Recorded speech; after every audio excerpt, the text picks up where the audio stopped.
third meeting of the Interim Joint Budget Review Subcommittee on Justice and Judiciary for the 2023 interim. Any meeting materials received by the deadline were posted online earlier this week and made available for downloading. At this time, we'll have the Secretary call the roll. Senator Michael Nemus. Senator Schickel. Senator Webb. Representative George Brown. Representative Decker. Representative Kulkarni. Present. Representative Sharp. Senator Mays Bledsoe. Here. Senator McDaniel. Representative Petrie. Representative Reed. Representative Elliott. Senator Funky Fromeyer. And Representative Flannery presiding. Present. I believe we're one shy of a quorum, so we will come back to approve the June and July meeting minutes. I had a couple of texts. I think we will have a couple members coming in very shortly here. Before we get started on the agenda, I believe Senator Schickel has a guest to introduce.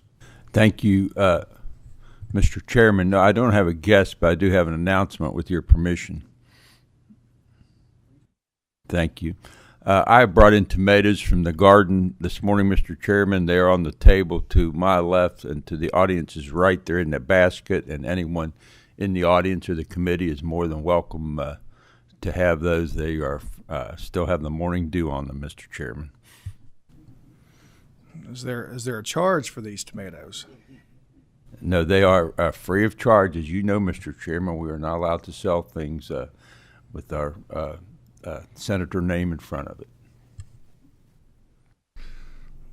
Well, he is quite the gardener, so we have some tomatoes available if anyone wants to partake. Any other announcements or guests that any members would like to introduce? All right. Looks like first up on the agenda is the Department of Public Advocacy. Before we get, if you all want to come on to the table, and looks like Representative Sharp is present. If I could have a motion to approve the minutes from the June 7th, 2023 meeting. So moved. Second. We have a motion second. All in favor say aye. All right, the June minutes are approved. We also need to approve the July 19, 2023 meeting minutes. Motion? I'll make a motion. A motion. I believe I heard a second from Senator Schickel. All in favor say aye. Aye. Those meeting minutes are approved as well.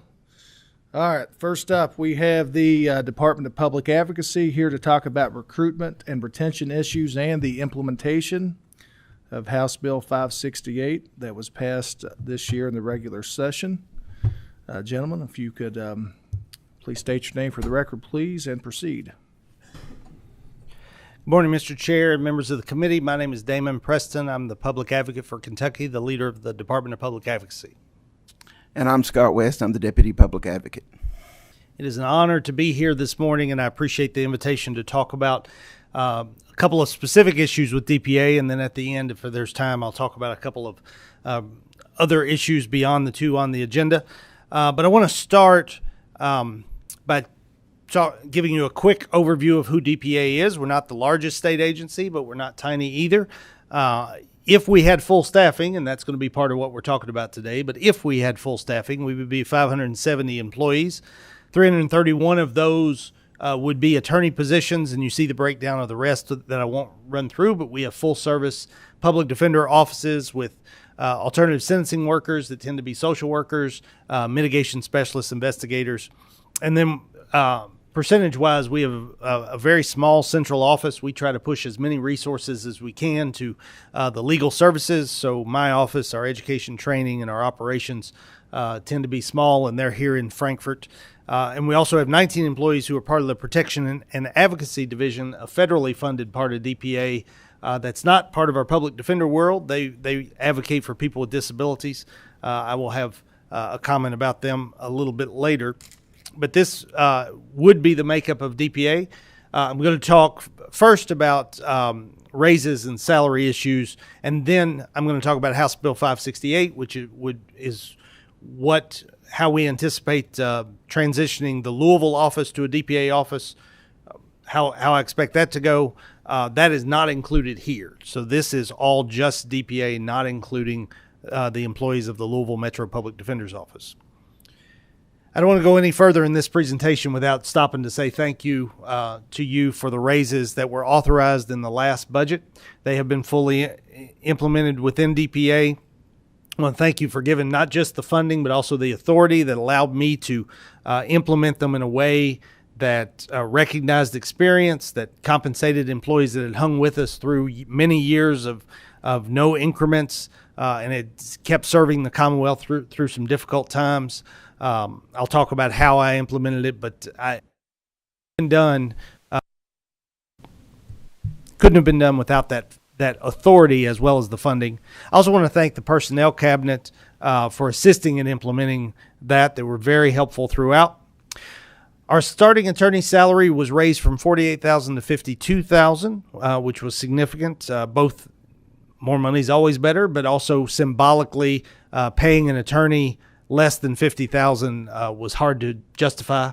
I'm going to talk later, but even paying them $52,000 is kind of hard to justify, but symbolically it was a big deal to get us above $50,000.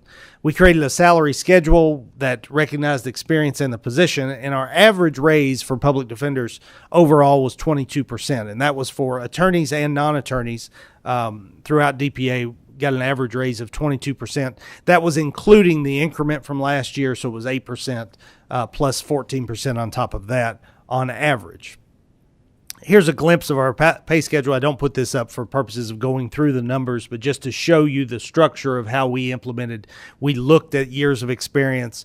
We have 3 levels of non-supervisory staff attorney, and then we have supervisors and managers, and we had certain amounts, and we were able to raise current employees to this amount for last year. One of the things on the agenda was how's that working? What effect did it have? Well, as to our non-attorneys, I mentioned that our non-attorneys were also included in this. It has worked swimmingly. Our non-attorney turnover rate has gone down. This is an annualized rate. I've got 3 consecutive slides that have this same format. These are all annualized rates, but you see the date ranges at the bottom. There are 3 date ranges. One is a full year in advance of the budget passing that included money for raises, the 9 months immediately following that, and 2023, which is the next year after it. And so our non-attorney turnover rate has gone down significantly, and we appreciate that. Attorneys, it's a little more complicated. The 109 and the 109 in 21-22, hadn't been many slides ago, so hopefully you recall that our total attorney population in DPA is 330. If you're decent at math, you see that that's about 1 in 3. That in 2021, we lost almost 1 in 3 attorneys, which was devastating to our agency. It undermined the working of the court system. It was a tragedy, and I appreciate that you recognize that by providing money for raises. It did have an impact on our turnover rate, so you can see in the months after, it basically cut that in half. The problem is now it's going back up again. I provided a version of this PowerPoint last week, and if that's undoubtedly what's in the materials that's posted on the internet. This is actually an updated one that brings it through yesterday, 8/1. And the reason I changed it is, quite frankly, because it went up this week. Three people left this week. 2 others gave notice of leaving. And so our turnover continues to go up. But it not just goes up. It's helpful to extend this graph out 2 more years in the past to show that even when it went down after the raises, it's still not down to our historical rate. we are still higher than we had been before. 2020 is an odd year for, as everybody knows, for many reasons. People didn't tend to leave jobs that year. But 52 in 2019 was a regular year for us, and that was historically about our rate. So we didn't quite get down to that last year, and now we're far above it again and trending upward. The continuing challenges, you're probably familiar with why this is going out, but with the personnel system that limits where the class specifications for positions in DPA, in state government generally, there's a midpoint, and without special authority, you generally can't hire someone or raise someone's salary above midpoint unless it's a natural raise through an increment or a reclass. And so if I give raises to people down here, I don't have authority to change these. And so it creates compression that even if we do something for some employees, I can't do something for ones at the top. And our salary schedule did treat those with 15, 20, 25 years of experience, raise them to the midpoint. So there's a compression that goes on now. While DPA has been able to raise salaries, the rest of the world has not been standing still. So DPA's competitors for lawyers, other state agencies, prosecutors, the private legal market, compensation in all of those areas has gone up as well.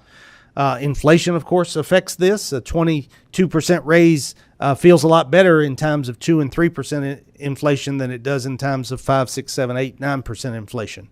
And then one of the things that I'll talk about a little bit is how many vacancies we have. When we lost a third of our attorneys in a year, we have not recovered from that. I want to be very clear. We have about 30 vacancies we can't catch up to because every time we hire somebody, somebody else leaves. So we have not been able to get back to full staffing. And now it's not a short-term problem, it's a long-term problem. And that ongoing stress has just added to the stress of public defenders. So that's a continuing challenge, is people say that they simply can't continue to do the work of 2 and 3 attorneys while we try to fill a vacancy of a coworker. So that's all continuing to be a challenge. I mentioned that prosecutor salaries have gone up. I do. This is a budget committee, so I understand that the Prosecutors Advisory Council is not before this committee. That's in general government, but I still want to make the point that indigent defense is funded significantly less than prosecution. Prosecution, this is a graph showing the last 12 years, and it's around 60% more that we fund prosecution. Now, yes,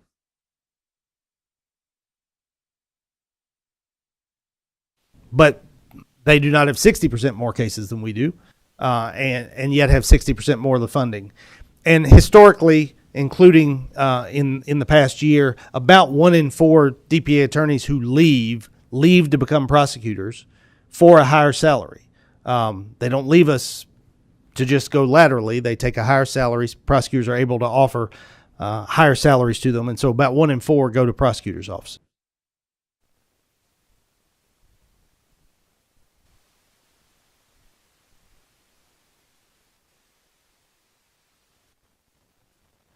And we've raised it 3%, so these numbers are a little different than what was on the previous slide. You want me to switch to this one? Yeah. All right. We'll see how that works. We'll go with this one. So this pay schedule for this year, it's about 3% higher than what it was last year. The ones in green are midpoints, meaning I can't raise those any higher. That's as high as I can go. So you can see we've raised this year to 53,560. So we're inching up. But at this moment, if you are an attorney and you go on Indeed to find an attorney job, you will see this listing, which is the Jefferson County Attorney's Office offering a entry-level prosecutor fresh out of law school, $68,500.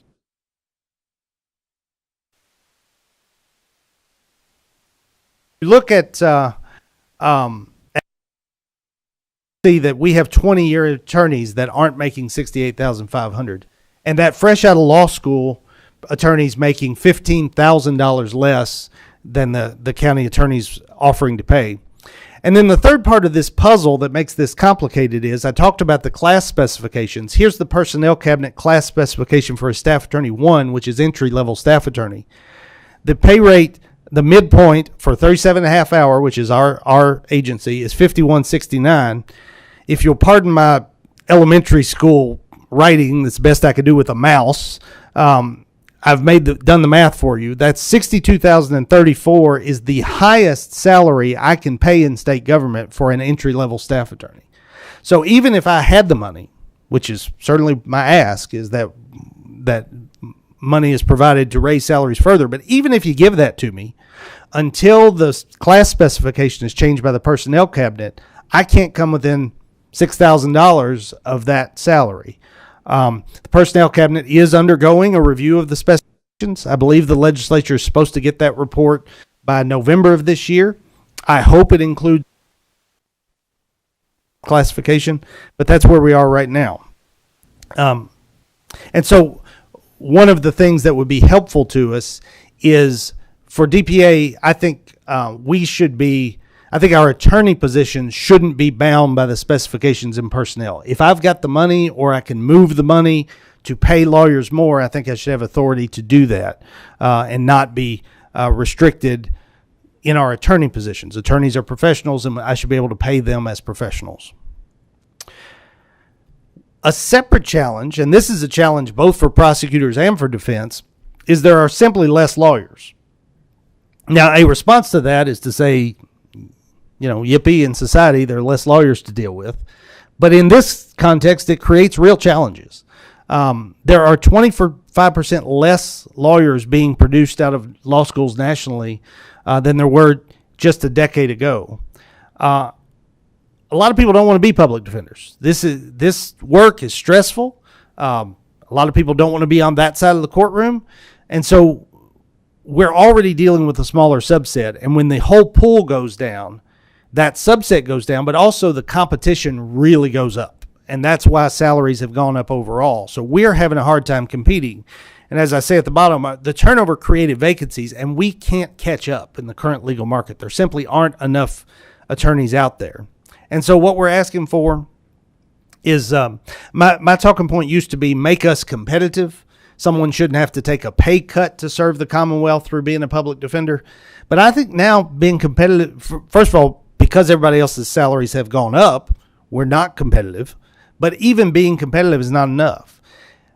Public defense, as you know, is a constitutional state obligation. It has to be done. You can't not fund public defense. Becoming and staying a public defender. I have a drama, but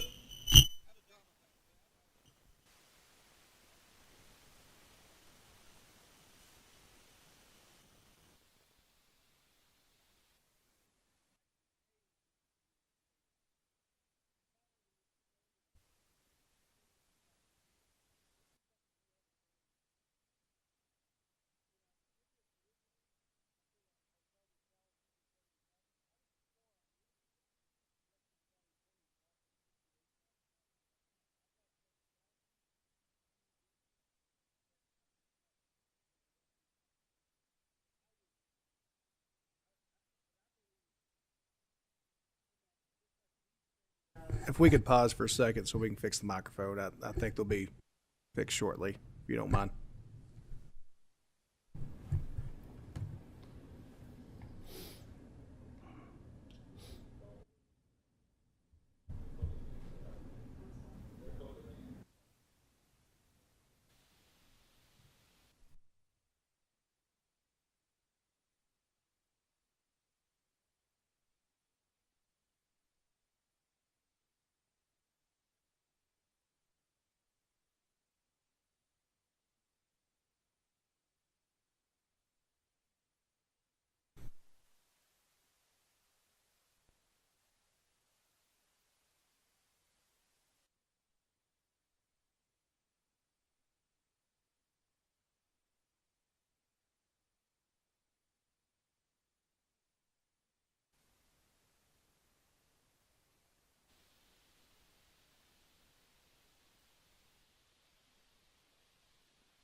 Testing 1 2, testing 1 2. You just have to pass this one back and forth as you speak, but it should go through everything. So try that.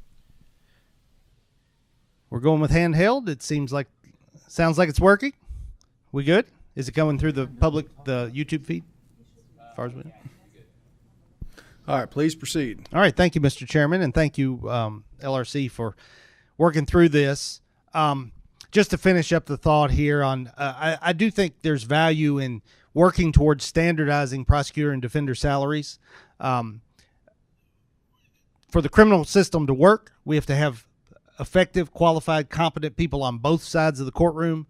The way the system is set up now, prosecutors are hired outside of the 18A state personnel system. So essentially a prosecutor can pay whatever they need to pay within budget. They have a budget just like I do, but requires permission on multiple levels. That may be denied. It's not a formality. I'm frequently told you just can't do that.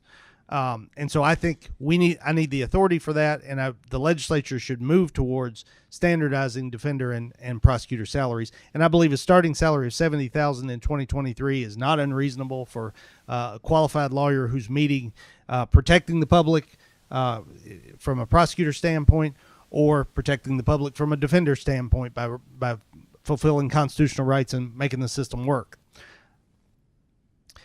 The last thing I want to talk about with this turnover issue is a vicious cycle that goes on that gets a little complicated, but I'll try to walk through it as quickly as I can, because it's important to where we are right now and why we can't fill positions. So we've had turnover. Because we have turnover, we then enter into contracts. We find private attorneys who are willing to take a certain number of cases or cover a docket for a amount of money. That's more expensive than our efficient public defender system. So that's costing us, but we have no choice. We have to do it. Sometimes it's to lift the load of coworkers. Sometimes it's just to have a body in court because we don't have one. So we enter into contracts. While we enter into contracts, we're recruiting. The people we're recruiting, when they're not law school students, are qualified criminal defense lawyers. And we go to the criminal defense lawyers who are competent in the community, and we say, hey, you want to come work for us? And they say, why would I work for you? You're paying me on a contract tens of thousands of dollars in some instances to handle these cases. Why would I come deal with state government employment when I can just have the money for free or through a contract? So we have to enter more contracts because we can't recruit. As we enter into more contracts, maybe you're ahead of me, what happens is our current employees look out and they see private attorneys in their area making tens of thousands of dollars through contracts, and they leave us. This is not a hypothetical. On Monday, I was notified of one of our attorneys in a trial office that has resigned, and in the resignation letter said, this job's too stressful, it doesn't pay enough, I'm leaving to start my own private practice. But by the way, I will be available to take contracts to handle criminal defense cases. And because that's now a vacancy, we may be forced into a contract. Now, we're not forced into a contract with him, and he may be disappointed, but in his mind, he's thinking, I can do this same job through contracts. And so this is a vicious cycle that we can't fill the positions, we enter into contracts, and then we have more positions to fill because people leave. And I don't know what the answer to that is, by the way. Well, actually, I do know what the answer is: to raise the pay of our public defenders to where our public defenders don't see a financial incentive to leave. The ones we have stay so that we don't have to recruit. And perhaps some of those that are in the private market say, hey, state benefits and a competitive or incentivized salary, that sounds good to me. That's how you fix it. Let me talk about recruiting real quick. We recruit in-state and nationally. There's the breakdown of our law schools. UK at the highest level, about 1 in 5 DPA attorneys come from UK, but overall 56% come from the 3 in-state law schools, 44% from out of state. We cannot fill all of our positions with Kentucky law school people. Maybe that would be a goal, maybe not, but whether it is or not, we can't do it. We have to recruit nationally. So we do job fairs. Gideon's Promise is a national public defender training organization that has good contacts with civil rights groups and law schools, and so we use them to get some. We have a national reputation, as many of you know, for training and for a stable system, and so we're able to recruit nationally. but it is a tough market for the reasons that I've mentioned, and so it's hard to get people. So what I need, this is an ask, what I need is flexibility and authority. Every year we lose recruits because people who are in law school want to do public defender work, but they can't get to Kentucky. And so I just lay out here, imagine what's happening. So a lot of people that are interested in public defender work don't come from money. They went to law. They're like the first generation of their family that went to law school. They want to serve the public. So they don't have a bunch of money in the bank, particularly after they've spent over $100,000 on their law school education. So they graduate in May. They pay for bar prep in June. They pay for bar exam in July. They have to have moving expenses in August. They got to do first and last month's rent on wherever they're living. If they work for state government and they start on August 1st, they actually don't see a penny of pay until August 30th. So they got to get through the entire month. And then when they get a paycheck, it's one of our paychecks, which is not that high. One of my staff said that some people wouldn't recognize the cent sign because it's not used anymore, but they're dollars for all those, cents for our public defender salaries, just symbolic. And so here's what I'm asking for. I want authority to have, I want this language, which is not to give me extra money. I'm going to ask for plenty of extra money, but that's not the point of this. It's authority to use the money we have to use for one-time payments, to create a program where I can have structured one-time payments for incoming or current employees for the purpose of improving recruiting and retention of public defenders. If I could set up a program, and this would be completely transparent, I'd report to you all in advance on what the criteria is and after on every single payment that's made. So this is not some hidden slush fund where we just spend it however we want. This will be completely transparent. But if I could have a fund like this to where when a UCLA law school graduate contacts us and says, I'd love to come work for you, but I can't do it financially. If I could say, here's $4,000, and in exchange for that $4,000, you commit to work for me for at least 2 years, or we take it back out of your last paycheck. That $4,000 might be the difference, because maybe that helps them move. Maybe that pays that first rent. Maybe that gets them to that first paycheck. $4,000 would be a very small investment for a qualified, competent public defender to come to Kentucky and use their talents here. But right now I don't have funds. I don't have authority for that. There is no signing bonus provision in state government. I would like that. And this is probably my top priority when it comes to budget language, is to have this. It's essential. We lose lots of people for this. This is a slide that's left over from before the budget, and I'm not going to go through this, but this is the kind of the worst case scenario, is that the entire system shuts down. I know you hear doomsday scenarios every now and then in the legislature where somebody will come and say doomsday's coming. It could be. I'm not saying we're there yet, but imagine what the system's like if turnover continues to increase. If there's no lawyers, the worst crimes in your neighborhood can't be prosecuted because the trial's just going to go on. The court case is just going to go on and on as public defenders shuffle in and out. And at some points, we may have a criminal defendant standing in court and nobody's next to them. And so the judge just says, I can't do anything because we don't have a lawyer. That is possibly the outcome here if we don't do something to address this. All right, so that's it for pay and salaries. Now, let me switch to Louisville, Jefferson County. House Bill 568 requires that on July 1 of 2024, well, mechanically it didn't require it, but it allowed that on July 1, 2024, the Louisville Public Defender's Office would become DPA, and once the local county says it's not going to fund it anymore, which it has said, so it is going to happen. We are excited about this. We were concerned with House Bill 568's aggressive timeline, and it is raising the stress level of all involved that this is done on a compressed timeline. But the good part is we're on track to get this done, to get it done well, and we're going to make it work. And so we're excited about what's going to go on with Louisville as a DPA office, so that we have, for the first time, a true statewide system where the entire system is under the same umbrella. Here's what's going on this fiscal year in advance of that. DPA is providing a little over $6 million of funding to that office, $5.5 million in cash to that office for its purposes, and then about $500,000 of non-cash. Those are like licenses and things we buy for an entire agency, and we include Louisville in it. And then the metro government for this year, for the last year, will be providing $4.8 million out of their local budget. Full staffing in Louisville would be 129 employees, 78 of which are attorneys. They are not at full staffing. They're probably less percentage-wise staffing than even we have. I'm told that right now they have about 90 to 100 employees. At the time I prepared this, I thought they had 50-ish attorneys. I've been told the number may be lower than that. It may be in the 40-ish range. But they're way down on attorneys.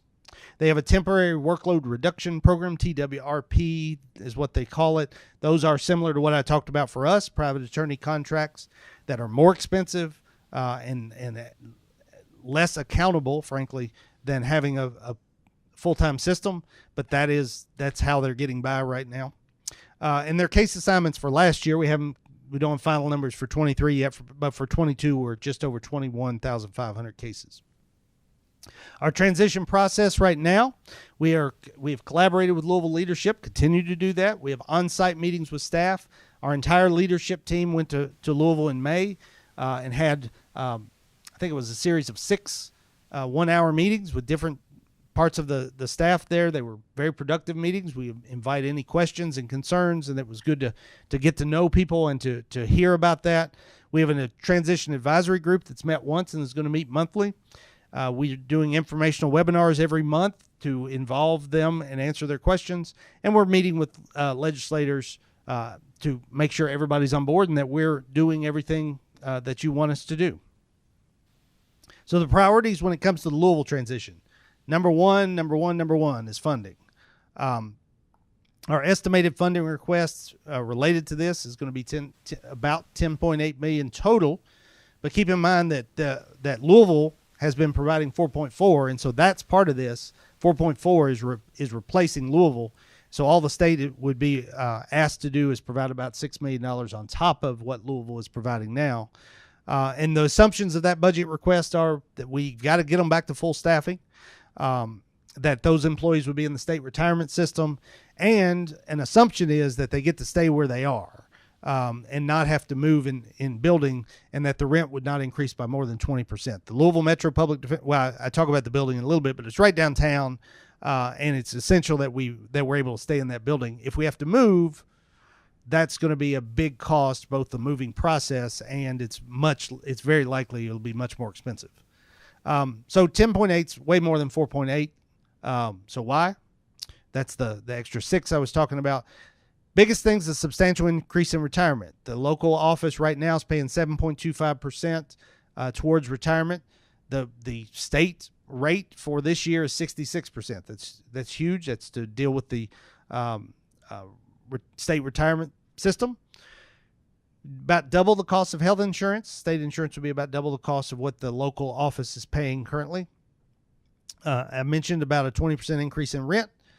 And many employees will get pay increases because our pay schedule in many levels is higher than what they would pay, and so people get raises, which is a good thing. COT has many requirements for state government offices, and so we would need network and hardware, phone system upgrades to comply with that. Some of those would be one-time expenses, but some of those would be annual COT charges.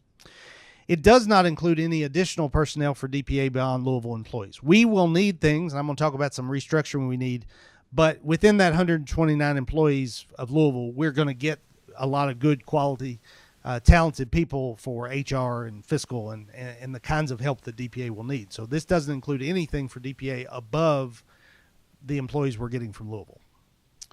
Priority number 2. This is all, so funding is number 1, but it also is involved in all of the rest of these. But priority number 2 is employee retention. I talked about doomsday scenario. My doomsday scenario for the Louisville situation is that 20,000 clients are not going to have a lawyer on July 1, 2024. The courtroom table with no lawyers in it. The employees in Louisville are valuable, talented employees, and I want every one of them to stay. But many of them have voted with their feet since this bill passed and have left. That's why the staffing is so low.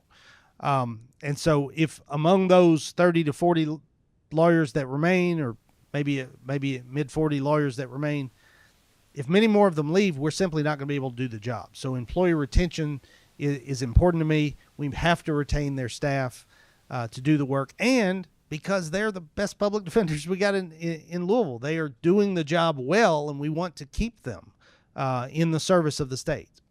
And so we need a smooth transition statute. I've discussed this with Representative Nemes, the original sponsor of the bill, and this will be proposed, and this will provide assurance to the employees that, number one, they're going to have a job, number two, they're not going to take a pay cut, that they're going to be full-fledged state employees with all the benefits that come therein, and that as much as we can, we're going to recognize that they're not fresh state employees, that they have been doing this service for years, and we're going to try to recognize that as much as we can. So that statute will be a high priority. Third priority is the pension system. We need to figure out what to do with that. They have not been in state pension system, so they'll be starting over. Many have sufficient experience to be Tier 1 and Tier 2. They have employees there that started in some in the 80s, but more in the 90s and early 2000s. We want to fairly treat them for retirement. And for those that will be in Tier 3, we need to figure out a way to credit their years in Louisville towards that state rule of 87, which is part of Tier 3. And figure out if state time can be purchased with their pension funds. They do have a pension, so we want to figure out how to work together. Number 4, I mentioned the building. That's a priority to stay there. And I quickly want to talk about restructuring. This was part of the original invitation. So DPA we're growing by 22%, so we have to adjust to reflect that our agency is now bigger. We have to restructure to create the Louisville office and to increase our infrastructure. As I said earlier, because they already have infrastructure personnel, HR, IT, all those, we do not anticipate that we'll need additional positions, just moving the tables a little bit. So on trial, we're going to elevate the trial division. We are going to propose to elevate the trial division, which is currently a division, to an office of trial services with 2 or 3 divisions to provide oversight of DPA's 40-plus trial units. Right now we have 36, but we're likely to create several separate trial units for Jefferson County to accommodate the number of staff they have. We're going to add a Louisville branch to our existing branches, and as I just said, we'll create multiple work units within Louisville. Post-trial, they have appellate lawyers in Louisville who do a great job. We will create a new appeals section for their existing lawyers to keep an appeals office in Louisville. We need to elevate our education branch to a division, is currently a branch, and emphasize recruiting. Create new branches to reflect the education needs of Louisville staff. They get all their education locally now. We want to continue that to a certain extent while still integrating them within DPA education, and create a recruitment branch, because now we have a statewide system. Recruiting is getting harder than ever. We need to emphasize that more. Finally, I think this is finally, elevate our conflicts division to an office to provide support for conflict cases, which is going to be a bigger problem in Louisville than ever. They're dealing with it now, so it's not an untrod road, but we want to provide oversight for that and work their existing contract program into that. We're going to need a bigger central office. We are currently looking for, not to move entirely, but to add additional space to our current location. So we'll need some of that. And then here's where I come back to protection and advocacy real quickly. This protection and advocacy is an independent nonprofit, independent division within DPA. For several years, protection and advocacy and national allies have asked that P&A be spun out of state government. Kentucky is one of only 3 states in the country. Every state is federally mandated to have a protection and advocacy office. Kentucky is one of only 3 states that sets that office in state government. Most of the rest of the states have it as an independent nonprofit that accepts grants and gets federal money to fulfill that mission. It's been recommended for several years to spin it out. I've not talked to a single person in 10 years that has said that's a bad idea or we shouldn't do that. But yet it hasn't happened. We raised it in the Bevin administration, and it moved like a tortoise and didn't get done before the administration changes. And frankly, we've done the same thing with the current Bashir administration. Everybody says, yeah, it's a good idea, but it doesn't actually move. And so one thing I would recommend is that the legislature look at this. It requires executive branch agency because it's the governor's role to designate the protection and advocacy system, but working with the legislature to spin that out of state government would be something, and that would give us space because P&A currently is in our central office, and so if they are out of our central office, that gives us the space we need. I mean, we love them, but it would be good for everybody for them to go somewhere else. This is just an update on where we are. 142,000 cases statewide. We are, and these numbers are calculated at full staffing. We're 36% over national standards for public defender offices. This is just to show that while we have the stressors of turnover and stressors of Louisville, we're still the same as we've always been, which is very stressful in itself. We have a very high caseload. Two quick things, and then I'll be done. One challenge, if maybe you've been involved in Judiciary or Juvenile Justice Oversight Commission, you've heard DJJ is currently placing children at facilities that are not the closest facilities to court. And so we've got juvenile clients that are far away, hundreds of miles away. To see clients in person, attorneys often have to spend entire days on the road just to see one or two clients. Or in reality, they just don't see the clients, which means our most vulnerable clients are getting the least level of service from DPA. This is a challenge we face. We're being involved in the conversation, and actually Senator Schickel just raised part of this issue with us right before this meeting. We're trying to improve that system, but this is a challenge we face that is raising staffing issues.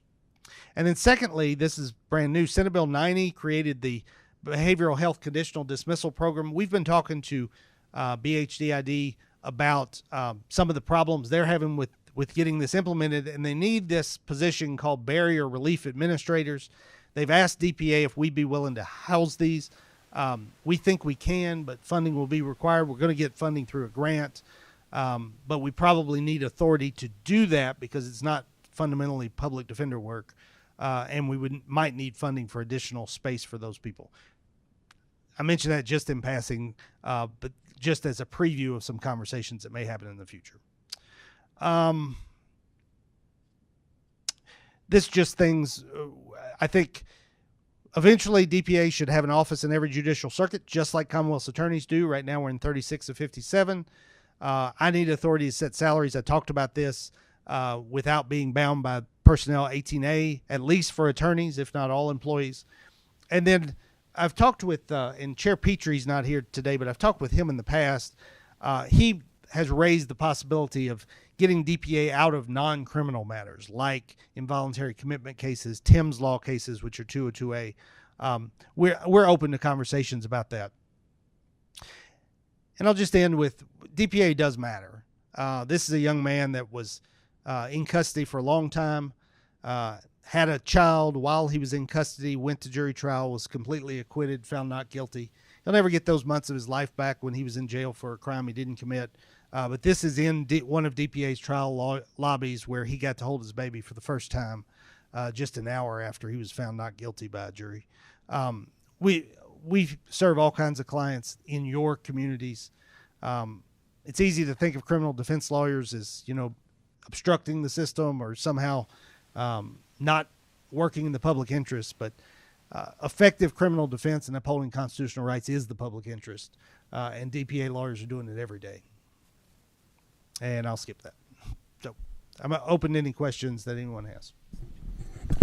I do appreciate it, sir. A couple comments, and then I'll have a question, and then I'll open the floor. I believe we have some questions from several members.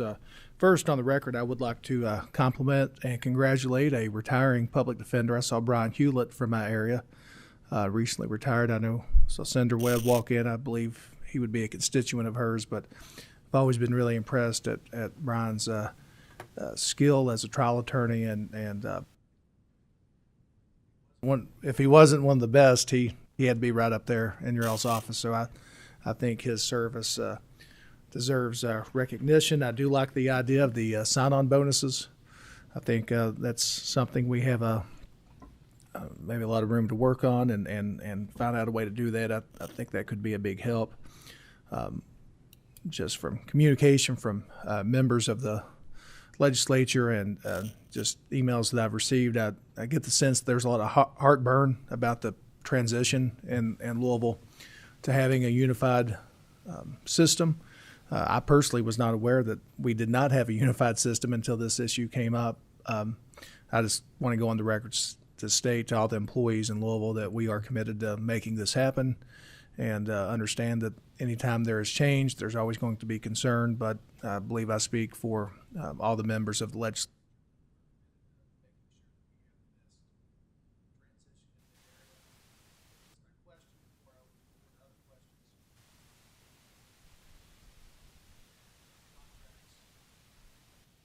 I can understand why you all would have concern about contracts, but I also see a lot of promise there, and particularly in areas where maybe district court matters,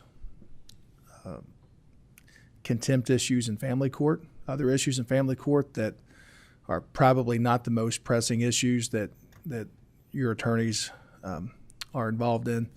I'd like to talk to you all more about that. I know that in a perfect world that you all probably would not.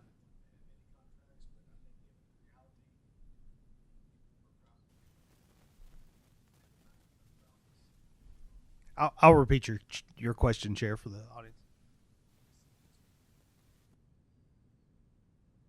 Yeah, if you could get that.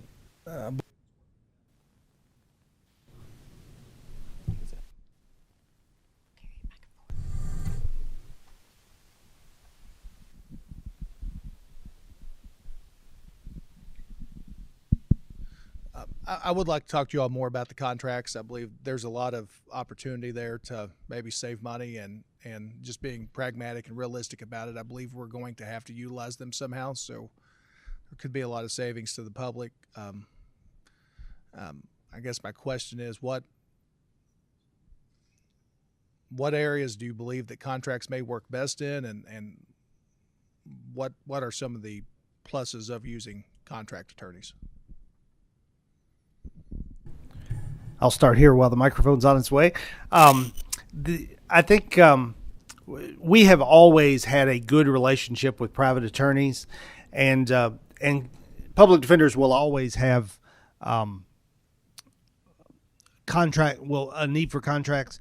Many of the best places for contracts are exactly what you're talking about, either contempt dockets, child support, because a lot of times, as you know, Mr. Chairman, child support dockets aren't even contempt. It's just, hey, did you make your payments? And it's a very short court appearance. And yes, if we've got somebody appointed to a murder case that could be investigating the murder case or sitting in family court for an hour waiting for two cases where their clients made payments and they just are doing fine, that's not the best use of time. And so that is an effective way if we can find a private attorney that's willing to do that for a certain amount of money.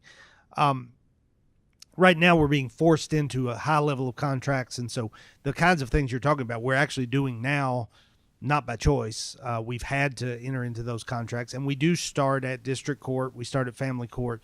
We have very few contracts for dockets in circuit court, simply because those are where we need to focus our dedicated talent, and I think that's what part of the point you're making.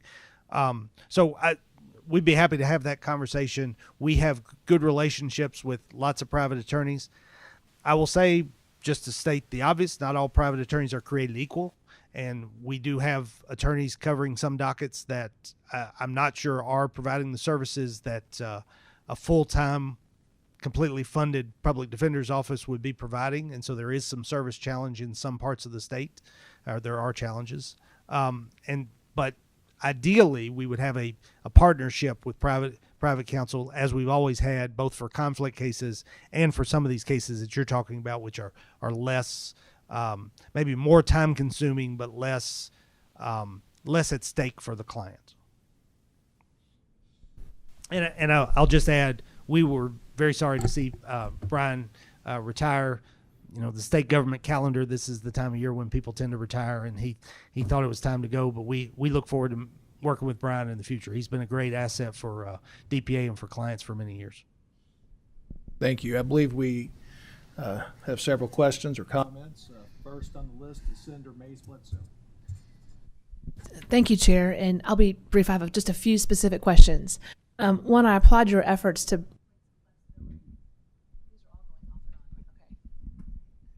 Thank you. I'm sorry. I applaud your efforts for flexibility for recruitment and retention with government employees. It's hard. I don't have a background particularly in law, but I have it in every other part of government, and it's the same. And so that flexibility for compression is important. I did not realize that you were under 18A, but they are not. That's critical and interesting. Two, so if you add the bonuses or one-time payments, are you adding a clawback clause to that as well if they don't serve so long? Yes, we would include with that a commitment requirement or service commitment, probably 2 years with 50% payback if they leave after a year, or no payback if they stay 2 years. That's our typical way of structuring. We do that now for out-of-state training. If we pay somebody to go to training, we have that same provision. Okay, good. I assume so, but that's important. Two, you mentioned the protection and advocacy moving off to a nonprofit and spinoff. How much would that actually relieve of the pressure? The space pressure? Space pressure, time, effort pressure.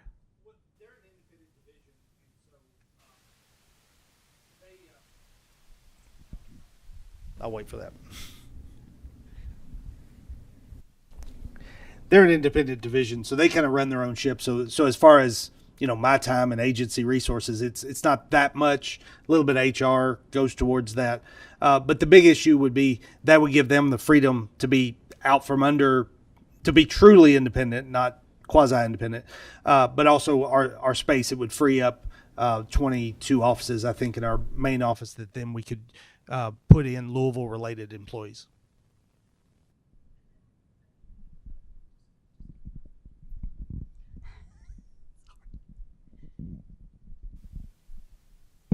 That's okay. Thank you. And then lastly, so you have 1 in 4 leaving your firm to go to prosecution in the state. The other 3 are going somewhere. In Louisville, they left with their feet, you mentioned. Is that because of money? They don't want to be state employees? Have you gotten much feedback on why the other 75% aren't staying? They're not going to go to a government agency outside just private pay. So two separate issues there. We'll see if it works. 2 separate issues for non-Louisville. So the 1 in 4 are existing DPA employees. Right. They tend to go, many go into private practice, but many go elsewhere in state government because every other agency in state government pays more than we do for attorneys. And the reason is because we have 300 attorneys and they have 5. Yeah. And so they can go to education and workforce development, work in the general counsel's office, and they make midpoint, even if they're 3 years out of law school. I can't pay everybody midpoint with our existing budget. Plus, I need to have a career path to keep for people to stay. And so, I would say probably 50 out of the 4. If I was being simplistic, I'd say 2 go to another state agency, 1 goes to prosecutor, 1 goes to private practice. And then in Louisville, I've tried to get as much information. I'm trying to have open communication with people there. Many don't want to be state employees, but I don't know how many that is, but some don't want to be state employees. Some are just don't like the way things have gone. You may be aware that the staff attorneys in Louisville unionized a couple years ago. That's been a stressful situation for all involved on management and labor side. So if there was one predominant reason people are leaving, I think that's just they're tired. Okay, I appreciate all that. And burnout's real. The contracts are a wonderful thing, but they're meant to be specialized, supplemental. When you need something at one time, they are not to remake public employees and keep them. It doesn't work like that. So I appreciate the cycle. It's very real, especially in professional services like what you're doing. And I guess I would just say that based on what you've said on the state side, we have an HR policy issue that we could work on that would solve at least help you function better. Yep. With a good 50%, 75% of the employees that we have. So that's what I will focus on. Yep. Thank you for your service. Thank you. Good to meet you, Senator.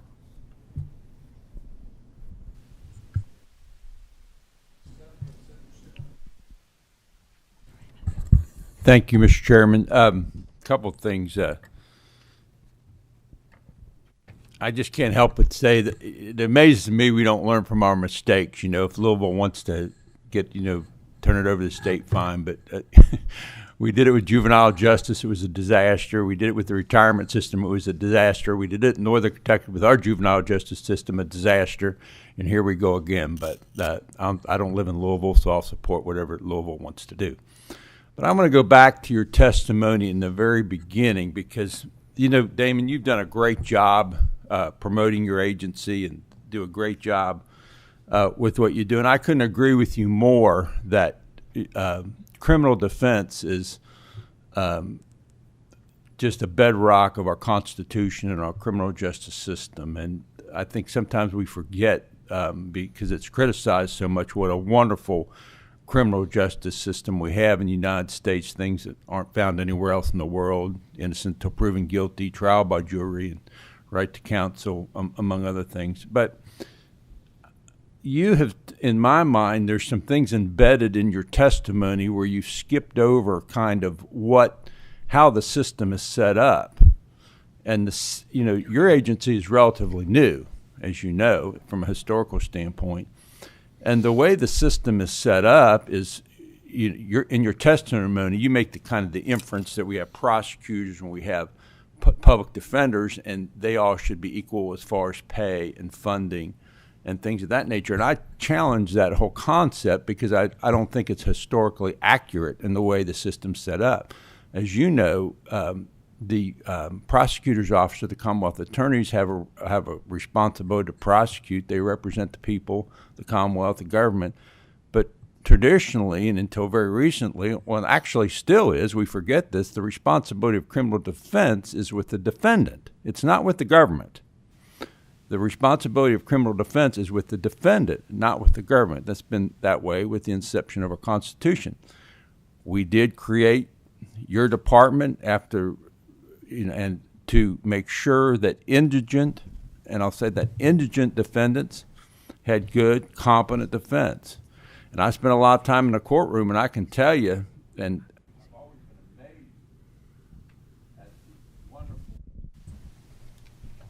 I've always been amazed at the wonderful job that the public defenders do. But I've also been to some ribbon cuttings of opening of offices and things like that, and there's now this expectation, and you've done a great job promoting your agency, and I congratulate you for that, but we have a situation now where the private bar is almost excluded from criminal defense work, and we have one very prominent criminal defense attorney here, and I see her nodding her head, but I think that's a real shame, because that, and you kind of gloss over that in your testimony, but that is the way the system's set up. The system's not set up the criminal defendants your agency sits on the same level with the prosecutor's office financially because the roles and responsibilities are essentially different. And I just think it's important that this committee, especially new members of this committee, maybe that don't realize that this is, when they listen to your testimony, you could really, if you didn't know the history of it, you could think, well, there's a real inequity here. Well, maybe there is, maybe there isn't. I really don't see it that way. Senator, I appreciate that feedback, and we've always appreciated your support, and you have been very supportive of us as an agency. I disagree with that interpretation of history. I think when it comes to the right to counsel, history doesn't start in 1776. It starts in 1962 when Gideon versus Wainwright came out. There's a right to counsel, and right to counsel doesn't mean anything if indigent defendants don't have an adequate lawyer. And you agree with that? I totally agree with that. But you're making a huge leap from that to what you're talking about now. And if I could, Mr. Chairman, I'd like to follow up with one statement, and then I'll conclude. Please proceed. Thank you, Mr. Chairman. I agree with the chairman. I think contract work has great possibilities, and it sounds to me like you don't see it that way. But anything we can do to get the private bar back into the criminal courtroom, I think is a good thing. And I know that might create some logistical problems. And, Ronald Reagan said nothing grows like a government agency, and you've done a heck of a job promoting yours. I serve on the Judiciary Committee, as you know, and you're there all the time and do a great job. But I agree with him that I think we need to look at this contract work and maybe see that there's a possibility that we can think outside the box and maybe do more of it to get the private bar more involved. I remember in the old days, and I'm sure you do too, where the private bar used to come in and take those cases on a rotating basis, and those were some great dedicated public defenders.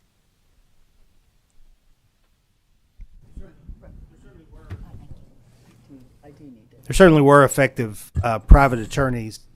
The only other thing I would say on that is we want the private bar to be successful as well. Because as I said, while we may have differ on the volume of contracts, we need a partnership with the private bar. But the numbers say on appointments, because we don't have our picture on the sides of buses. I mean, we get the cases that are given to us. And the numbers say that 75% of the cases in circuit court are appointed to DPA. And that's in circuit court for all felonies. If you think about those worst crimes, murders, rapes, high-profile terrorism-related things, practically all of those come to us because people who are charged with those crimes generally can't afford the fees, which are exorbitant in those kinds of cases. And so I get conceptually that the prosecution and defense may not be similarly situated, but in practical use they are. The cases, we're in the case with the prosecutor, and it doesn't make sense to me why one side would be funded better than the other side when we're in the same cases so often.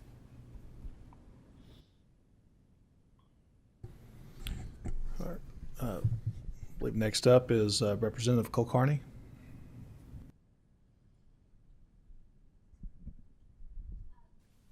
Presentation, I'm going to echo part of what the work you do and the services that you provide are a bedrock of our Constitution, are a bedrock of our judicial system. So I appreciate the thorough presentation that you all have given us today in terms of staffing, recruitment, retention, and House Bill 568. I know that several members during session had a lot of questions about the implementation of House Bill 568. I was one of them, so I also appreciate you answering some of those questions that I had. I am fundamentally interested in all of the statistics and the number and the turnover that you have gone over, because that, of course, impacts your ability to provide the representation that is so desperately needed, including, obviously, in Jefferson County, where I represent a part. So I wanted to ask you, just on a fundamental level, how will, or do you think, House Bill 568 will impact your ability to recruit and retain public defenders, recruit attorneys to be able to provide this representation? Will it provide stability to the system? I wanted to get your thoughts on that as we discuss implementation further.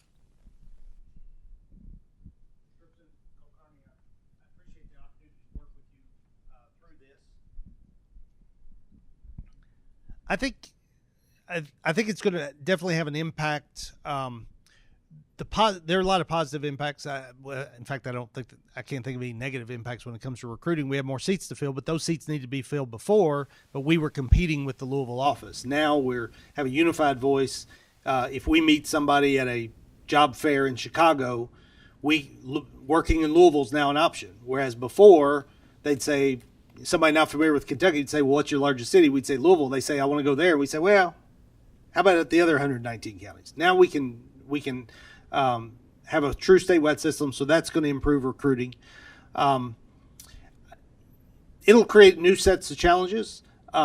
It may, in the long run, make it harder for us to recruit in Henderson or in Paducah because people are going to want to work in Louisville. So a good thing for Louisville, I think we will be able to get to full staffing in Louisville once we have the stability and the financial backing to have the Louisville office.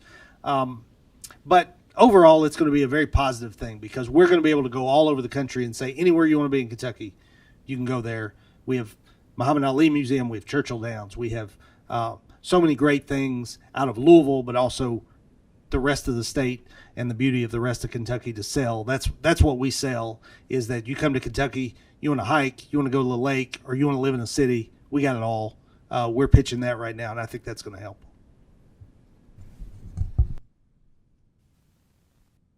I believe next up we have a question or comment from Representative Nemus.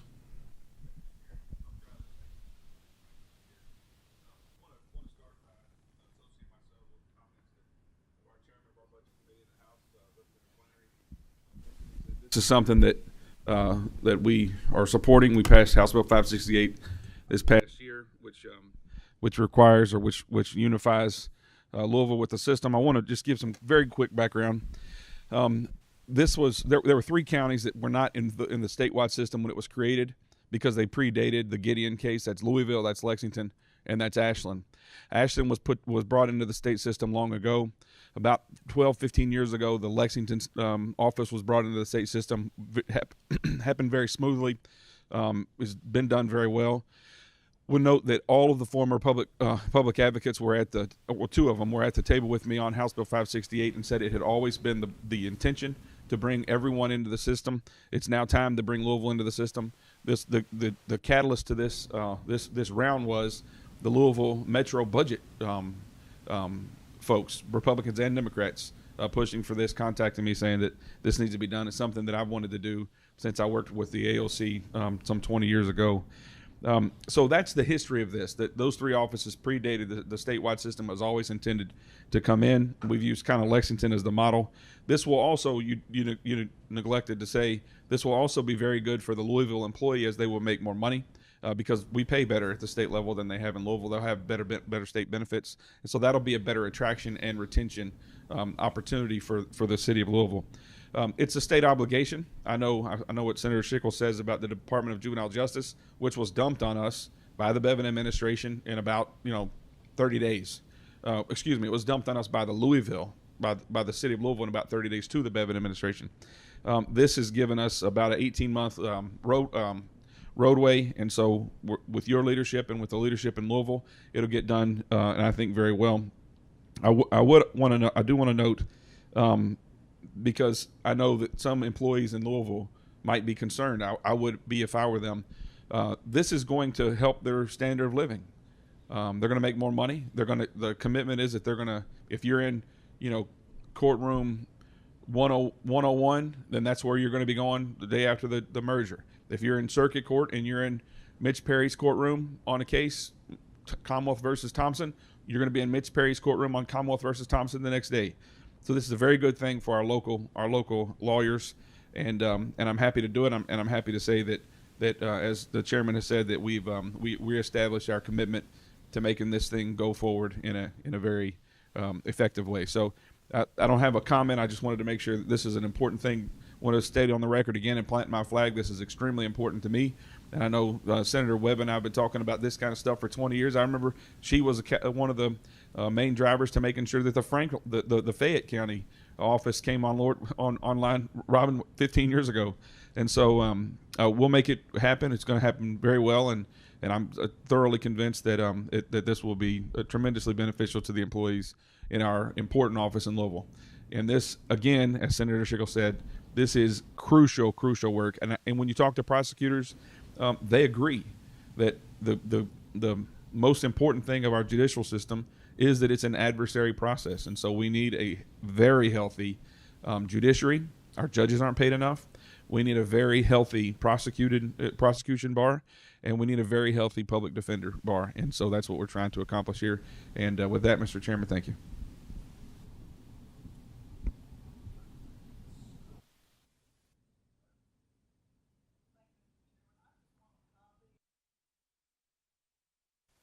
Where Senator Schickel brags on me more than I am, but anyway.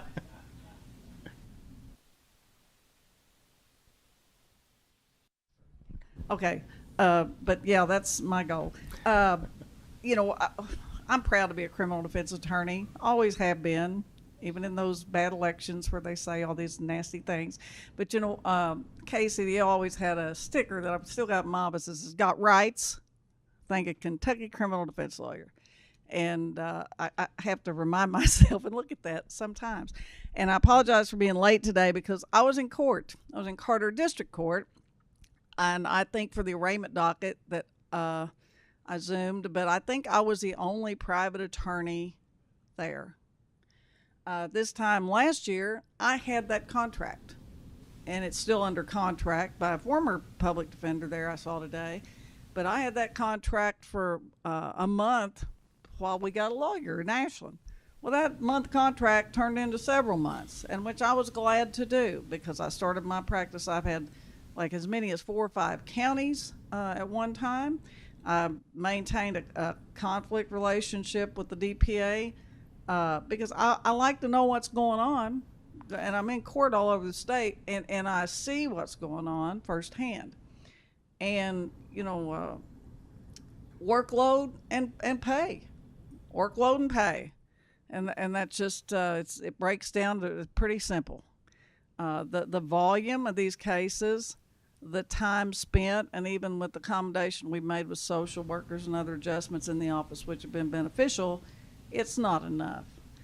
We're having a hard time attracting, and we're having a hard time retaining, just like every other sector. And I say we because I feel that close to the DPA, and I do as a contract attorney as well.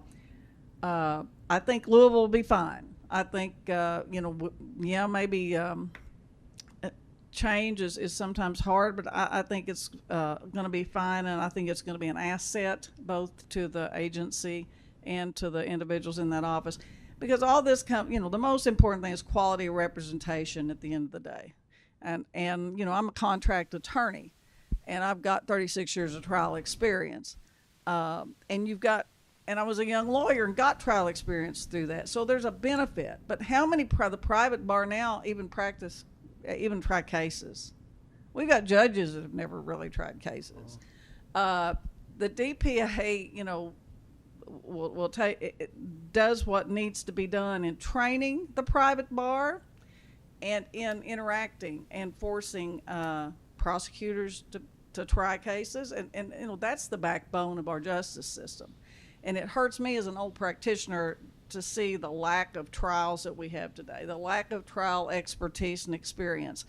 And I'm talking to judges about some of the contract situations that we have now, and they're far from perfect. Because if you've got the rotation, let's say family court or child cases, you've got some lawyers that make it their life's calling to do this. Some of them work out of their home and do just that. You've got others that just do it to pay the bill and rarely meet with that family, rarely meet with that child. And it's no different in the criminal defense realm.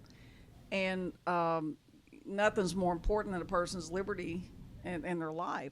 So we've got to do some serious inquiry here on how to attract and how to retain and how to develop members of the bar, public or private, who can try a case and know the rules and defend that individual the way people are supposed to be defended under the United States Constitution and the Kentucky Constitution, which is sometimes better.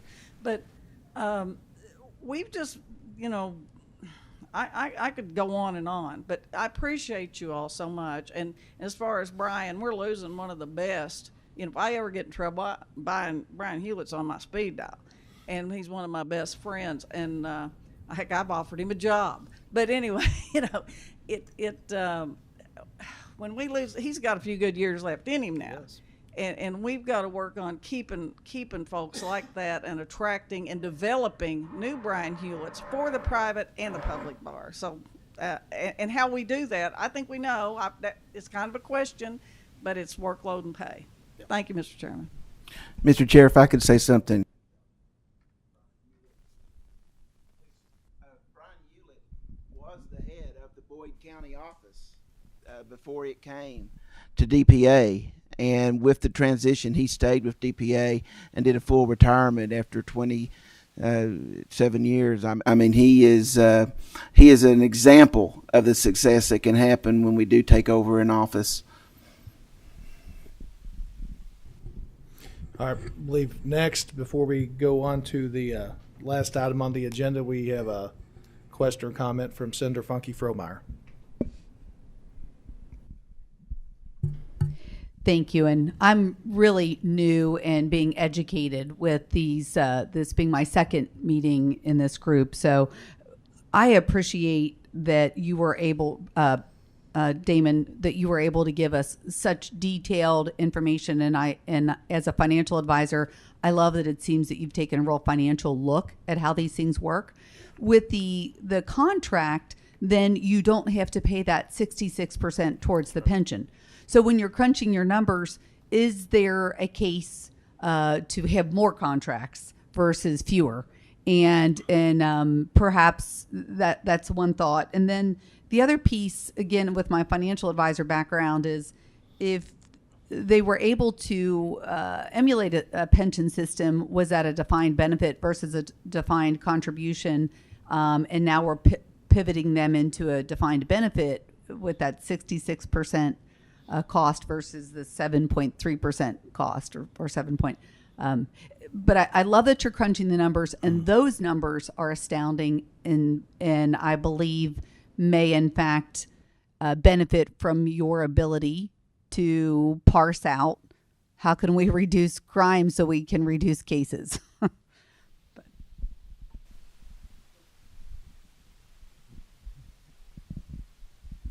A couple responses. Thank you, Senator, for raising some important issues there. I have a math background, so I tend to think through numbers all the time. I went back to this slide just because of the important number in the upper right here.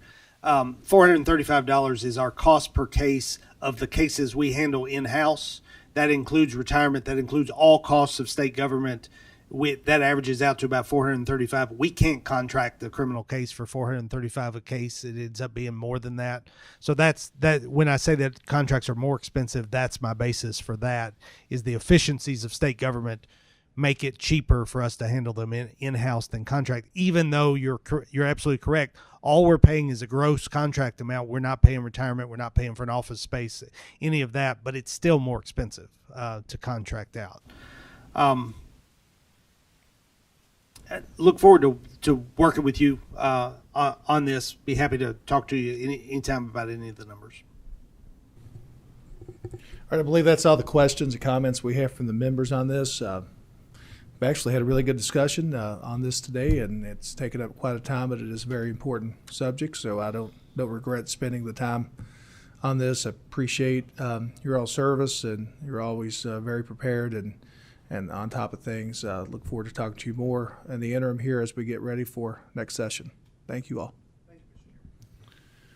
All right, last on the agenda, we have the Administrative Office of the Courts to discuss virtual technology in the courts and court facility construction projects. I believe we have Elizabeth Lucas and Danny Rhodes. If you all could come onto the table.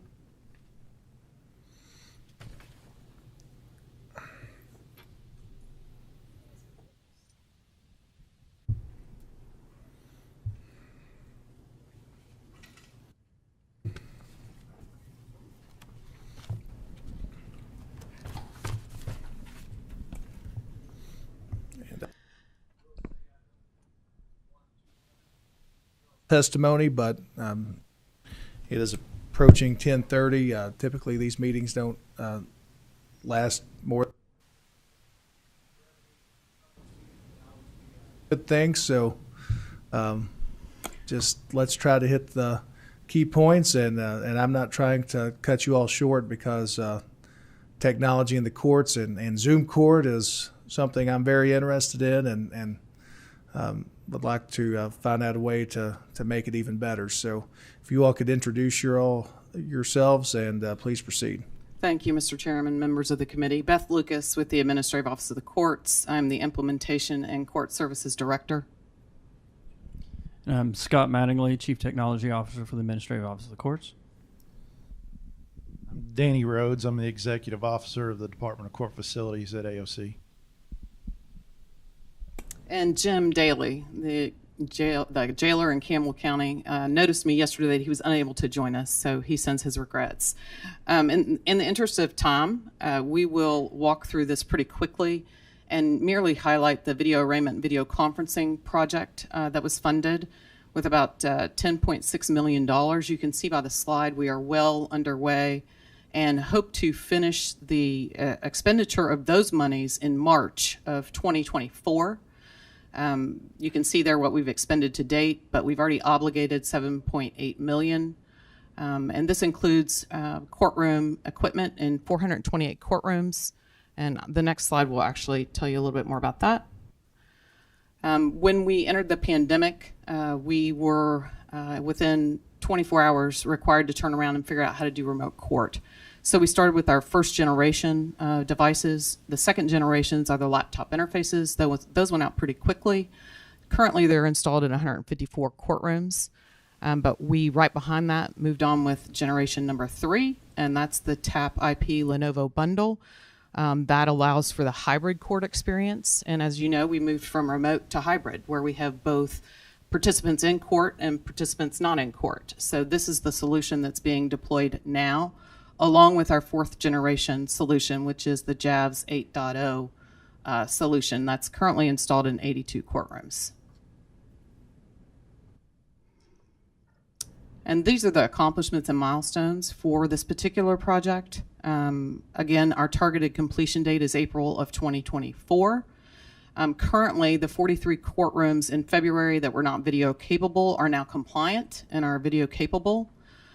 We have 154 courtrooms left with laptop interfaces.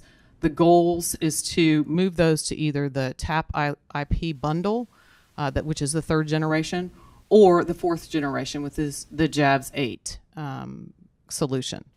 So you might be interested to know that the refresh cycle for the JAVS equipment is 7 years. So as these projects move on, those systems age out, and we continually are looking at replacing those. There'll be 252 courtrooms remaining to receive the JAVS 8 installation after the funding expires in April of 2024. So the court will fund about $3.2 million per year to get all courtrooms up to that JAVS 8. That's the ultimate goal. Part of this project has been collaborating with the jailers, and again, Jim was unable to be here today, but we have the jailers have selected a Cisco hardware device for video arraignment. We completed testing and reported on that last time we were here in February. To this point, and now all devices have been ordered. Licenses will be ordered just in time, so we'll see those purchases rolling in as we begin the installation. The implementation schedule is drafted. We anticipate starting rollout this month to those jails. There are 78 installations across the state and about 200 devices, so there's 1 or more device per location. Training materials are being developed, and we actually have a status meeting at 11 o'clock, so I appreciate your time sensitivity there, Chairman. This is what the jailer device looks like. The one on the right that has the pretty colors is one that can be mounted to a movable platform, a cart, if you will. The one on the left that has the gray box is actually the one that's mounted. Most of the jailers have opted for the mounted variety, obviously, for reasons that they can appreciate in a jail situation. But some of them do want the mobile one, so that's the one on the right. I'm just going to skip through this, although I think it's of interest to our public, how we have addressed the availability of interviews for our public folks to walk through online to prepare documents that are needed for court. We launched this program last year. I have worked closely with the Fayette Legal Help Center and are looking to expand that program and figuring out ways to do that with local government, with the local libraries, with local legal aid societies, etc. This is what the website looks like for the KCOJ, so you can see that the legal help forms are posted there, but are also going to be available in all 120 courtrooms by what we call the use of public workstations. So we will be installing those public workstations as part of the funding from the legislature. But these are the SRL numbers that have been posted to date. Again, on the right side, I think the last time you asked me what kind of cases we were seeing come through, that gives you a very good visual depiction of that. We are also seeing a doubled in numbers of the visits to the Access to Justice guided interviews on their website. So that number increased twofold since March. And the payment kiosks, we talked a little bit about this last time we were here. The payment kiosks are actually physical machines where people can go and make cash payments on court owed fees and fines. We have put that live in several counties, including Fayette. Fayette has the physical kiosk, but Fleming, Callaway, and Nelson have a retail option, which means people can go to a retailer in their area and pay on fines and costs. Again, it's cash-only transactions for our unbanked citizens who may need that option. The other option is, obviously, ePay has been available for some time now, but this was to expand those services. And these are some of the places where they can go and make those payments. And that's pretty much it for us. So if you have questions about any of those projects, we can take those now or wait till after Danny gives his update on the facilities.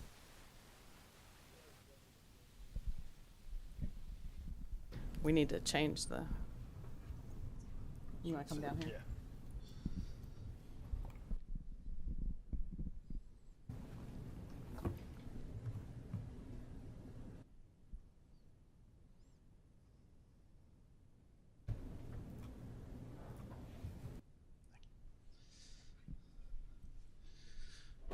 Yeah. Thank you, Chairman Flannery. In an essence of time, as Beth said, I'll kind of go through these fairly quickly. If there's any questions that you all have, I think you probably got the slide deck. You feel free to give me a call or email. But just kind of an overview of the Department of Court Facilities. We are 3 different divisions in that department: the Real Property Division, Capital Construction Division, and Court Security Division. Capital Construction is charged with overseeing the design and construction and financing of new judicial centers throughout the state.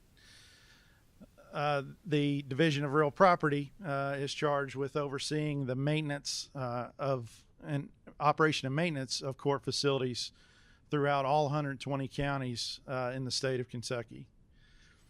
And as you can see, I wanted to point out this slide. It's particularly important to me.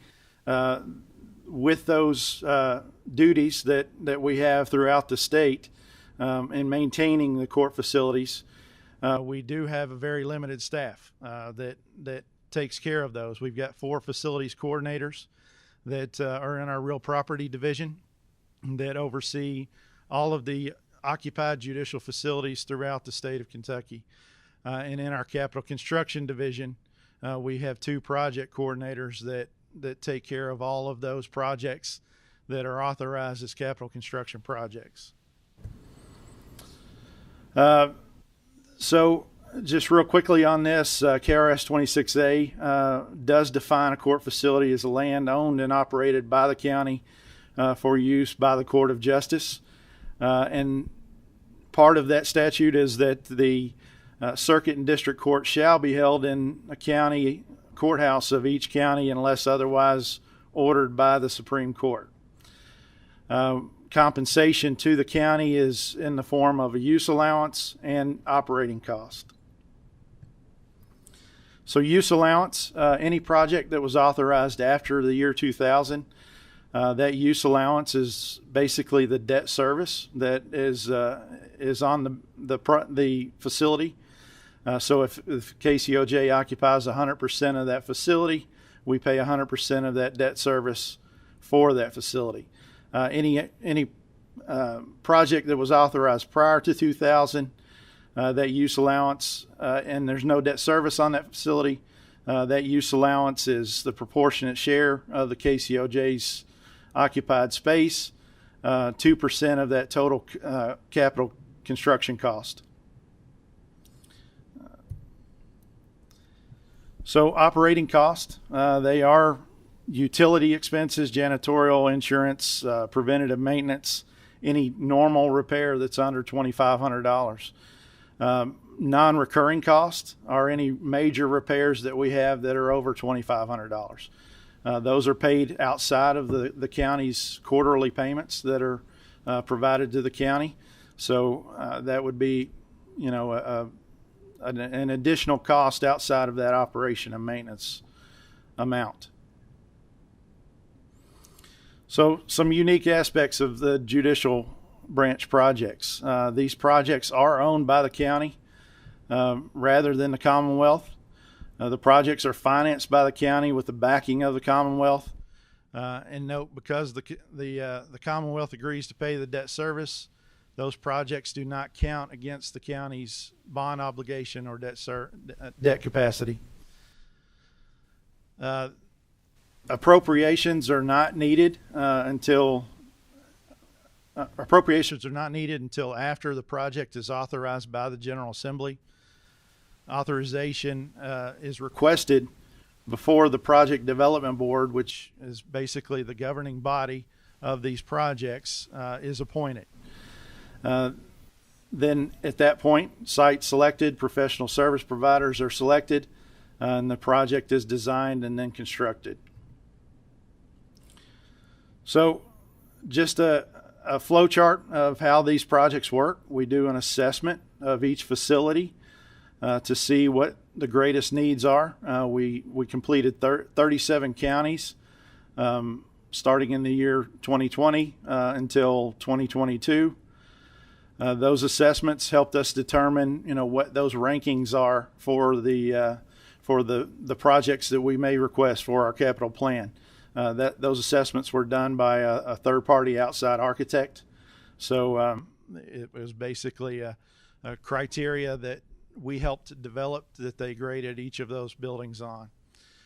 At that point, once we determine what our capital plan and our budget request is going to be, an MOU is signed with the county. We ask for legislative authorization in the judicial branch budget bill.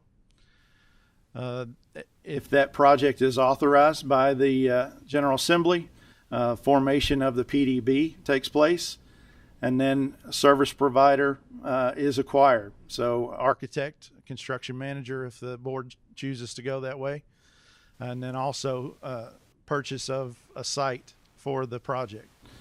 At that point, bond anticipation notes are issued for the purchase of the site and pre-construction design cost. Then land acquisition is made. The design will start at that point. We go into bidding for the project after design is complete. Bonds are issued after we have a total cost of what that project will be.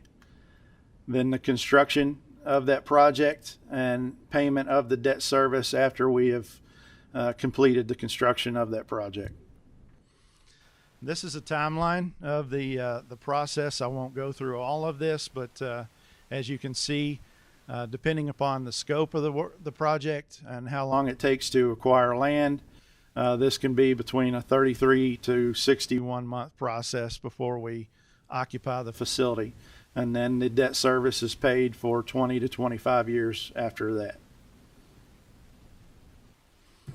So just a status report on what current projects we have going on, capital construction projects.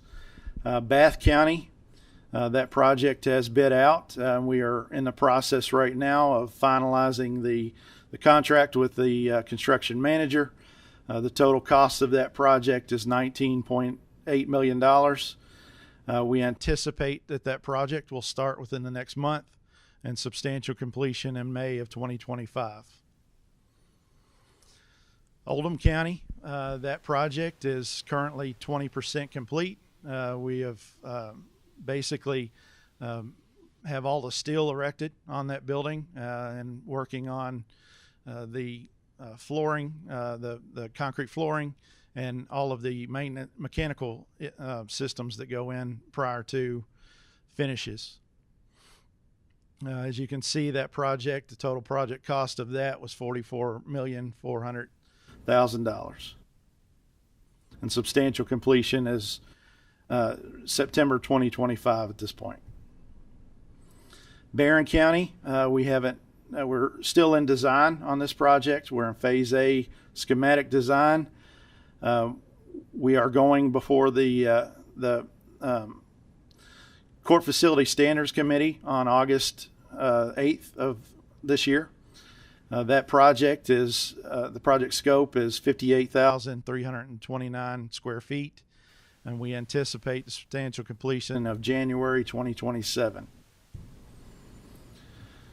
Butler County, we have just acquired the land there and working with the state transportation to get right-of-way easements in place. That project is 21,879 square feet with anticipated substantial completion date of July 2026.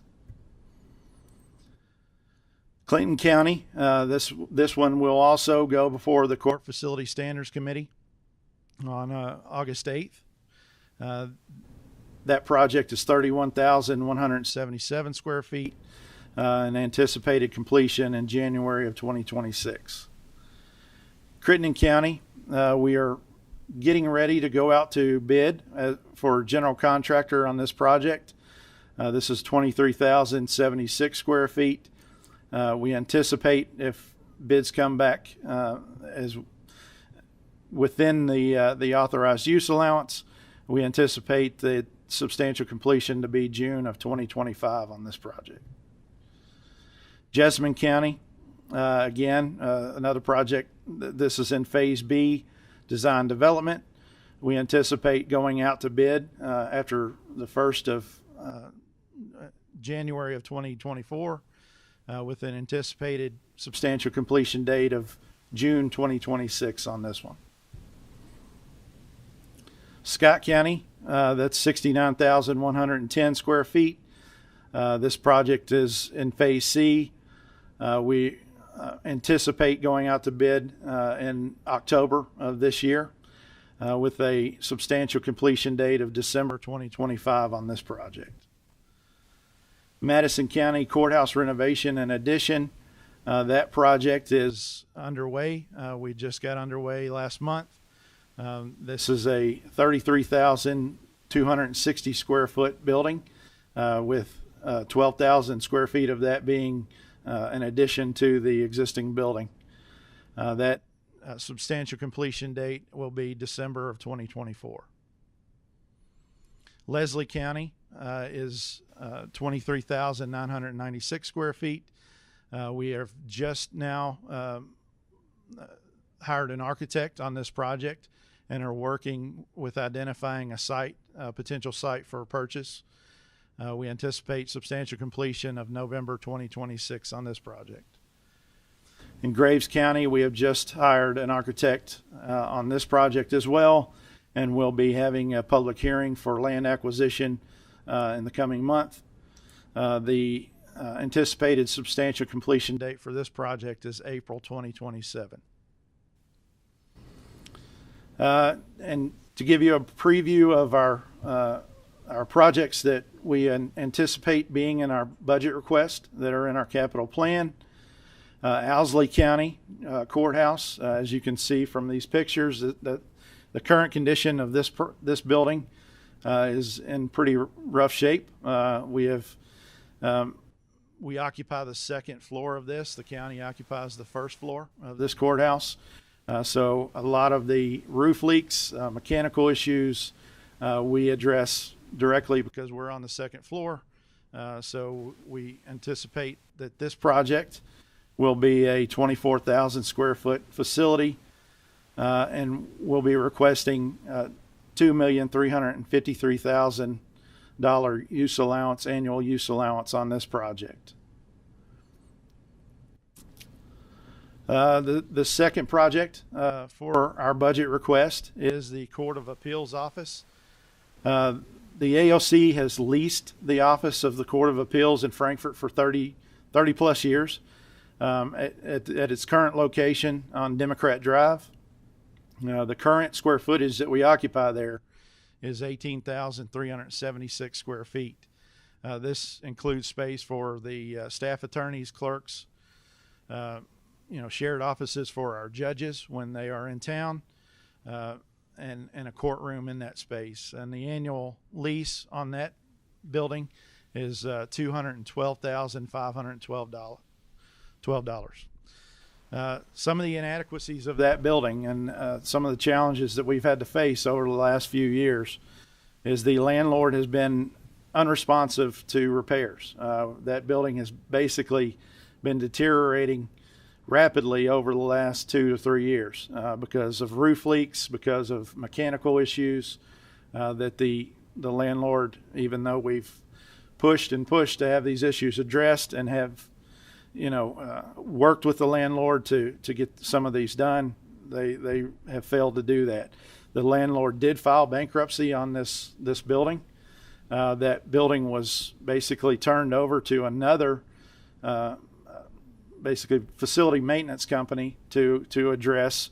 But at that time, some of the issues were so far gone that we decided to move forward with another lease for the Court of Appeals, an emergency lease.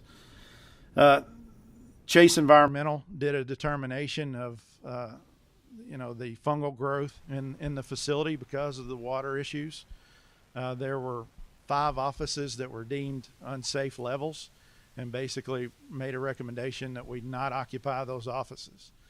So again, it's unusable space that we were, paying for because of the lease. These are some of the pictures associated with that existing facility. As I mentioned, AOC did activate an emergency leasing procedure due to the unsafe mold and other issues related to the facility. And we will be moving into our new temporary lease space on August of 2023, actually next week. That new lease will cost $377,375.88 annually.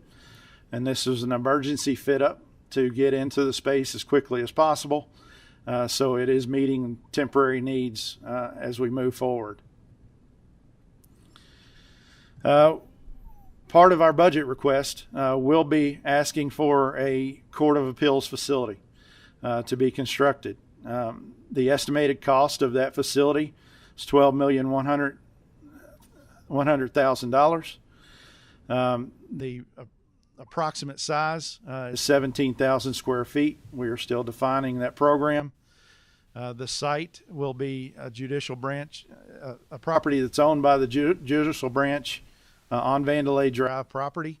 It's right in front, adjacent to the AOC central office. This project would not be a typical judicial branch construction project. Financed by Public Properties Corporation bonds, the judicial branch will request general funds for this project.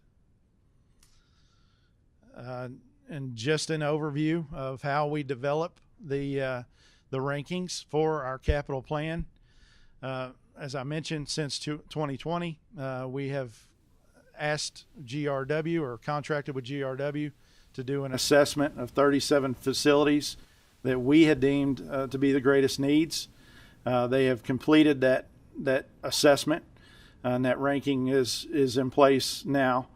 The assessment format and methodology, as you can see, it's based on age of the facility, structural soundness, security requirements, potential environmental hazards, building code and ADA compliance, interior and exterior quality of existing court facility, performance and life cycle of the mechanical and electrical systems, the space adequacy for the facility relative to the AOC program needs.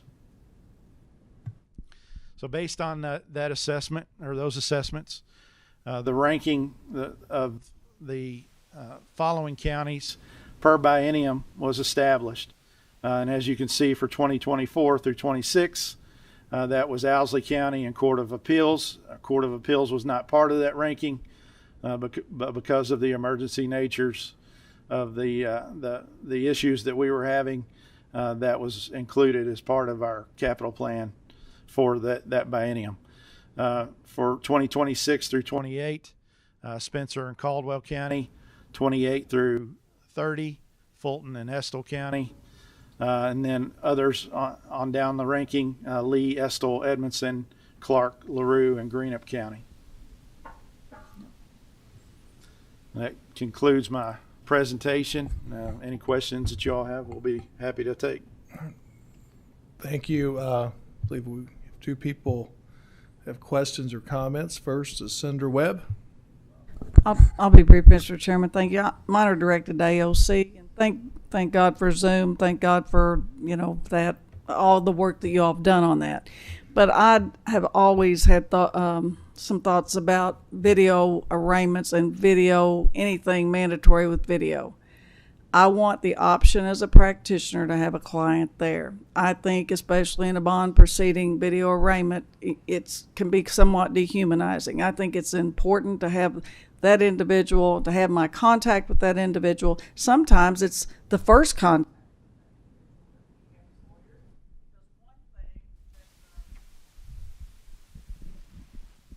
One thing that Zoom did in the COVID protocols, it restricted access to jails. It's restricted access to my clients, either through scheduling, volume, and some of those jails will never go back to pre-COVID protocols. So we have an access issue. And as a practitioner who practices in most of the courthouses that you just put up there, all but 2 or 3, sometimes it's very crucial for me to have my client there at that courthouse. Now, for a lot of reasons, and we go back to quality representation. I'm not that crazy about. I'm physically conservative. I want to save money, but I don't want to do it at the expense of representation and the preservation of rights in the proceeding and access. So I'm very adamant about that. I think it's important for lawyers that don't practice criminal defense to understand that component. And sometimes in saving money, we sacrifice people's dignity, their opportunity for bond, and yak. But I don't want to mandate Zoom video appearances. If I need my client there, I want to be a mechanism to have him there. So that's, and then secondly, I'm a little concerned about, I support access to justice. My son worked for him. But in the trend to help the public have access to justice, but there again, quality justice. And I'm a little concerned on who's walking these people through this process, who is actually practicing law without a license, and the concerns that we have criminalized and we deal with in the bar every day. I'm a little concerned about the future there, and how we have one discussion about including and preserving the private bar, and then we have a discussion about exclusion of the private bar. I think that's a little inconsistent, and I have concerns about where we're going with that. I'm all about helping people because, it's expensive to do those things on the pie chart. But there's kind of a joke that nobody likes a will kit more than a private lawyer because people mess them up, and that leads to more litigation. So, the quality representation and who's practicing law without a license, or, I'd like to hear more about it at some point. Thank you. Thank you, Senator Webb. Next up, Representative Nemus. Hey, Danny. Everyone else, I got a question for you, Danny, but before I do, I want to mention that Judge Thompson's in the audience with the Court of Appeals, and thank you for being here. We've talked about this arraignment situation since Will T. Scott was elected. I mean, it's been some time now. I've heard at least 20 presentations on that thing. I don't know why we just can't get the thing done, but I guess it's time to get it done. I would note that the best thing the court system's done over the last 15 years is the e-filing. You guys are leaps and bounds better than Indiana, which I'm also an Indiana lawyer, and the federal system. So kudos on that. My question, Danny, is this, Mr. Rhodes. First of all, thank you very much for Odom County. We're moving it forward. We're very proud of that project. It looks great. And so let's keep going, keep the pedal to the metal on that. My question is this. On your suggested courthouse construction projects in the next few years, next few bienniums, if one of them has a score of, let's say, 34.6, and the other one has a score of 34.6, one's 34.66, one's 34.68, one's 37.98, what does that mean? And then what's the magnitude of that difference? So the criteria for grading was based on, they were given a score of 1 through 5 for each criteria. That's mechanical, electrical, plumbing, structural, all of those components combined, the percentage was based on the deficiency of those facilities. So where they may have scored, 20% or 20 on the courthouse, that was determined by that grading criteria. So as you mentioned, there were few that were very close there within that first 10, and really it's splitting hairs between the needs of those facilities. But that criteria, basically the percentage is the deficiencies of the building. So 100 would be a new judicial center, 100% would be a new judicial center that meets all the needs of the court. Those facilities that are 38.8%, those are the deficiencies that we have within the facilities. Okay. And it helps us also determine not only replacement of those facilities, but the needs of mechanical systems that we have to address, right now. So. That's really good for me to know. I'd like to see how these are broken down more. I would note, you said the first 10. The first 2 are Leslie and Owsley, and they look to be leaps and bounds. Their needs are leaps and bounds more than anybody else's. But the rest of them, all the way to 20. Number 10, by the way, is numbered 38.17, and number 20 is 42. So it seems to me, your word was splitting hairs. Seems to me that we need to get the top 2, and then we'll figure it out from there. But splitting hairs between the difference of the ones in the order. Thank you for that. Thank you, Mr. Chairman. I believe that's all the questions and comments from the members. I will echo Representative Nemes's kind of comments on the assessments. I would like to talk about that more. We need to adjourn here in a minute, and also look forward to talking to AOC staff about how to better utilize and implement Zoom Court over the next few months. I've got some ideas on potential legislation to find ways to utilize that more. It, I believe, provides a great opportunity for the public at large to be able to have access to the courts. And maybe it doesn't always work well in the criminal system, but for civil motion hour, family court, and in many ways even the criminal dockets in district court, I think that it's a tool that we can utilize, save money, and find a way to serve all those involved in the Justice Center. And I was also going to recognize Judge Thompson. I was hoping we could have a role reversal where he could come to the table and I could ask him really tough, probing questions, but maybe I can arrange that later in the year. But he is one of my appellate judges and someone I think very highly of, and I'm glad to see him here today. But I appreciate your all's presentation, and this time I'm going to move for adjournment. Meeting's adjourned.